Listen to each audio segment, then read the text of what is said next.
We're Scott and Christine. If you're watching this, you're probably at the stage where inventory is either starting, about to start, or you've been told it's coming. And for a lot of people, this is the point where things suddenly feel very real. Inventory sounds like a practical task, but it's actually one of the most emotional parts of the entire process. In this video, we want to slow it down and explain what inventory really involves, why it matters so much, and how to move through it in a way that doesn't completely exhaust you. This is also the stage where people often feel pressured to understand everything at once. You don't need to. Our goal here is just to give you enough clarity so you can take this one step at a time. For us, inventory ended up being one of the hardest part emotionally, and that surprised us. On paper, it sounds like it's just lists and photos, but in reality, you're watching decisions being made about your belongings. Some things are saved, some things are thrown away. Even though it's not all of your things, it can feel like you're watching pieces of your life being sorted and discarded. That discomfort showed up for us both times, and if it shows up for you, that doesn't mean you're doing this wrong. I think what made it especially hard was how physical it was. Seeing the items moved, handled, photographed, and sometimes tossed into a dumpster brings up feelings you don't expect. It's okay if it feels uncomfortable or upsetting. One really important thing we want to say is you don't have to be present for every part of this if it's too much for you. Some people want to be there and some people absolutely don't, and both are okay. This really comes down to trust. By the time inventory begins, you should already have taken your own photos and video of as much as you can of what you own. Once you've done that, it's okay to step back and let the professionals do their job.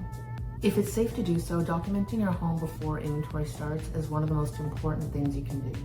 Walk through your home slowly with a video camera, open drawers, open cabinets, show what's inside closets, pantries, and storage areas.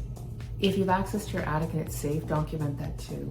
A lot of items stored up there may never be individually visible again once cleanup begins. This documentation becomes your personal record of what you own.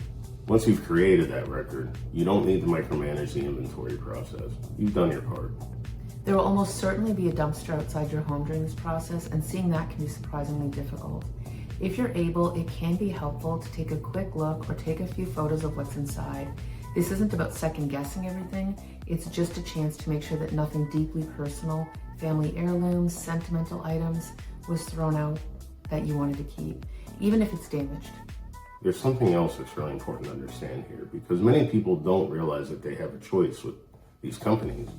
The companies that pack out your home and inventories your stuff, you get to choose who they are. You're not required to pick who the insurance company recommends for you. You can go through, read reviews, and find somebody that you'll like and trust. You can also interview them first.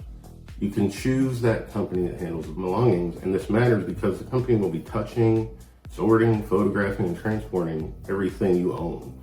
It's reasonable to want a company that you feel comfortable with. If you're able, take a little time to look them up, read online reviews, look for patterns in how people describe their experience. The Better Business Bureau used to be a good resource, but it's not as reliable as it once was. Online reviews and real-world experience tend to be more informative now. Your pack-out company should also be able to coordinate the restoration of specialized items, like artwork and electronics. They may work with separate companies that handle those categories, or you may choose those companies yourself. For example, artwork may be handled by a company that specializes in restoring paper photographs or framed pieces. Electronics are often handled by a different company entirely. You can let the pack-out coordinate all of this, or you can take a more active role if you want. Either approach is okay. What matters is that you understand you have options. The next part you'll be worried about is how the insurance company values your items. Most insurance companies now use artificial intelligence to help determine the value of your item. That technology scans the internet for comparable products when items are damaged beyond recognition. The AI often defaults to the cheapest version it can find. Our spices are a good example. We typically buy from specialty spice companies, often in larger quantities, and many were purchased overseas. The AI valuation came back at 19 cents per container. Once we documented what those items actually were, the valuation changed considerably. This isn't about arguing, it's about giving the system better information. Insurance policies handle reimbursement differently, and this is important to understand.